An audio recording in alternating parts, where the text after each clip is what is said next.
Hey guys, it's Tinman here. You may know me from my DayZ videos, but I also play World of Warcraft, which I'm sure most of you also do. But besides the point of DayZ, I'm going to make a guide on Assassination PvP in 5.2, which I've been seeing a lot of rogues playing, but I've been playing myself since Classic. And I bet a lot of you people are saying, you are such a noob, why you no play sub? Honestly, I am not the biggest fan of sub. But this is a video on Assassination, not sub. This is my spec that I like for melee. Shadow Focus ability costs 75% less energy while you are stealth. That helps a lot when you open up with Garrow, because Garrow only costs 11 energy with this, but without it, it costs around like 60, and that's a lot. That's almost half your energy. Cheap Shot will cost you 10 energy, and you get 10 energy in a second. So it's barely even noticeable at all. Nerve Strike is also a good one I like, especially for those hunters, like Beast Mastery hunters who, when they pop their Bestial Wrath, it automatically takes away their stun like a trinket, and they do 50% less damage for 6 seconds. And their burst is cut in half.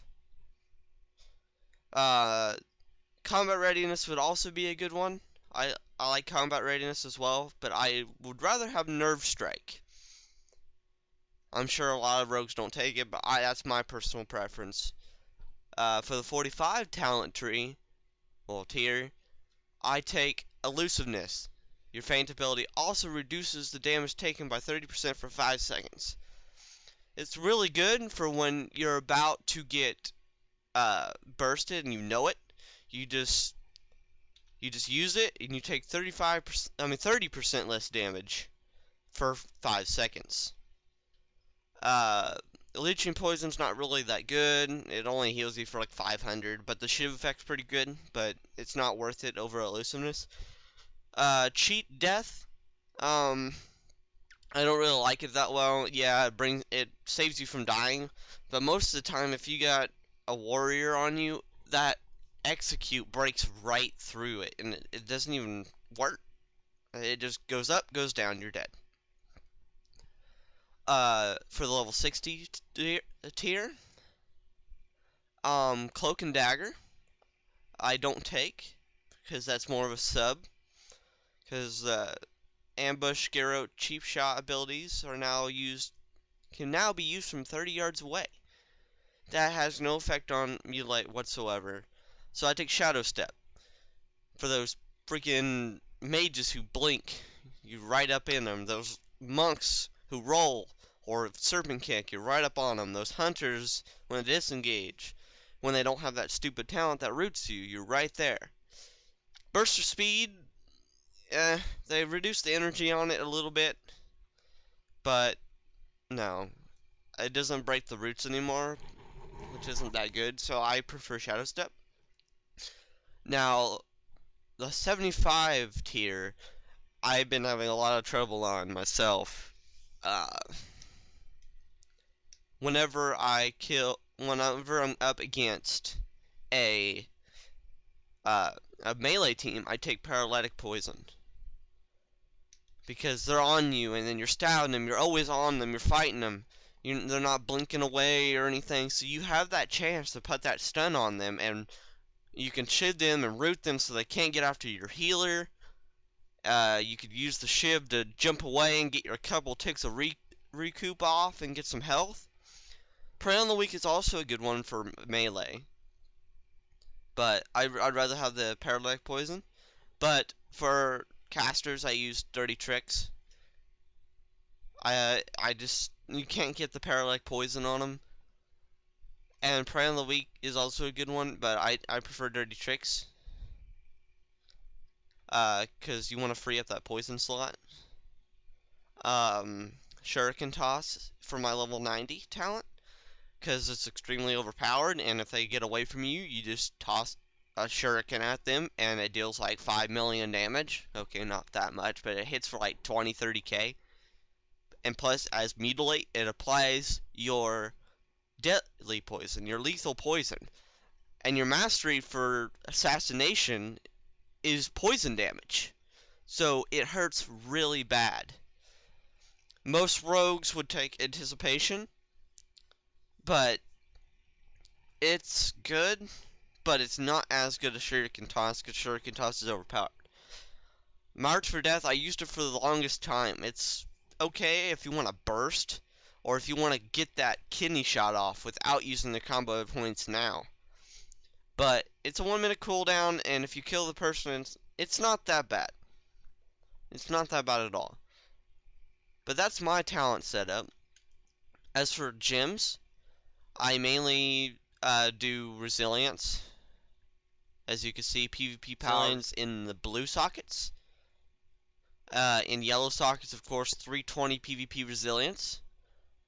I'm a jewel crafter, so in my red sockets, I put the 160 Agility, 320 PvP Resilience. So the 180 Agility, 160 PvP Resilience would also be good. The Lucent. Enchants would, the gloves would be Mastery, because Mastery is your top. Mastery and Crit is what you want as a Mutilate rogue, Assassination rogue. So you want to reforge Haste into Mastery, and if you cannot do that, reforge the Haste into Crit, because Crit gives you an extra combo point when you crit. So your Mutilate can give you 3 combo points, and if you have Shadow Blades up, it can give you 4. That's a 1 Envenom, or 1 Rupture, 1 Kidney Shot. It's really, really good. Right now, I transferred to a different server, and I don't have my macros, but I do have a SAT macro, which I'm sure most rogues have, and there it is right there. I'll give you a second, you can pause the video and look. I also have a Shadow Blade macro, where all it is I take my Shadow Blades and I macro it to my trinket. And it pops my trinket when I pop it. But I'm sure most rogues don't know, because most rogues play Subtlety, is when I pop my Vendetta, which makes people take 30% more damage, when I pop Vendetta on someone and that macro, I kill a healer in 2 to 3 seconds. It is ridiculous how overpowered it is. But let's not tell Blizzard, okay? Okay. But the poisons I use Deadly and Mind Numbing. Mind Numbing for those pesky casters and healers, and Deadly, of course, for, well, just to do damage, because that's your main damage, is Deadly Poison. For melees, I use Deadly and Paralytic. Like I said before, Paralytic Poison, it gives that stun, and that stun does not share a DR with your Kidney Shot or your Cheap Shot. As for my glyphs, I use Glyph of Garrote. Increases the duration of your Garrote ability effect by 1.5 seconds. That is really good when you're fighting mages and healers and you gotta lock that healer down, kill that flag carrier. I also use Glyph of Cheap Shot.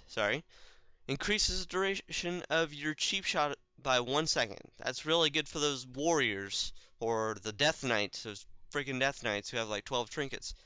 Glyph of Gouge. Your Gouge ability no longer requires the target to be facing you, which is really good. And that's why I took this talent instead of the Glyph of Blind, because the Glyph of Blind is the exact same thing as the talent. So it frees up that slot.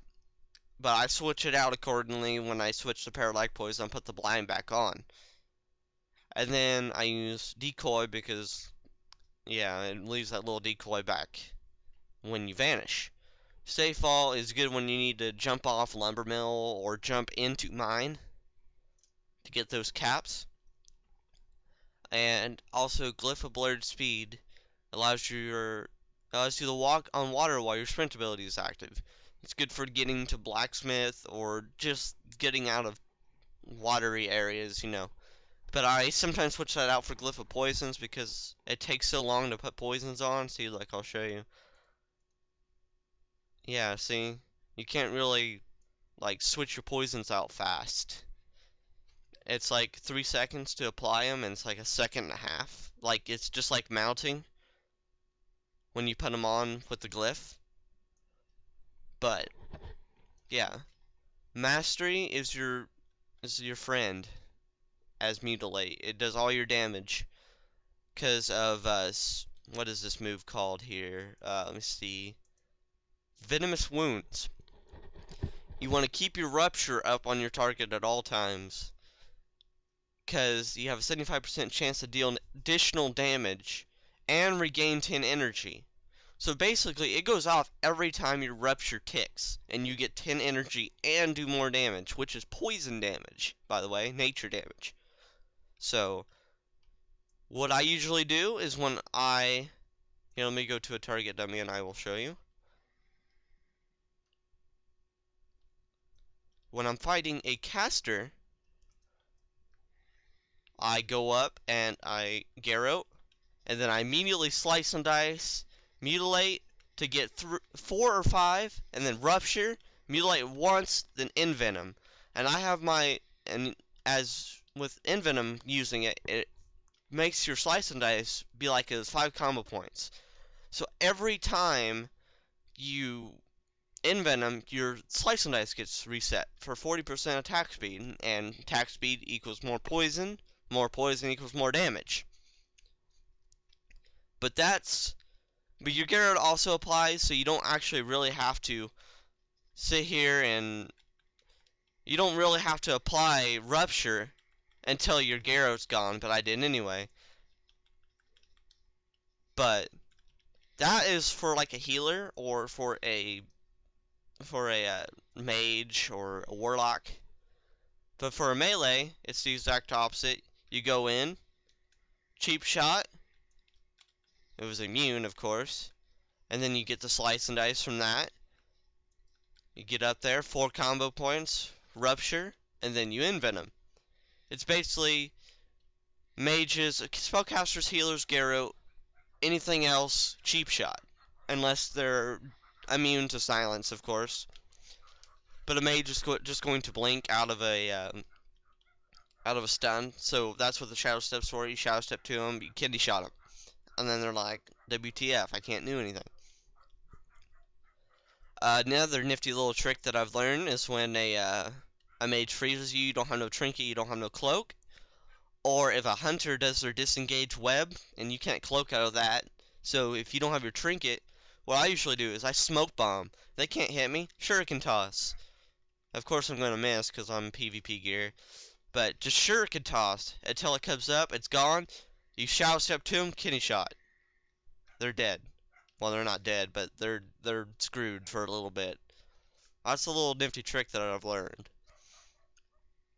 But I appreciate you guys watching this video. I will be doing more videos on World of Warcraft and DayZ Standalone when it comes out. Maybe a little bit of PlanetSide 2.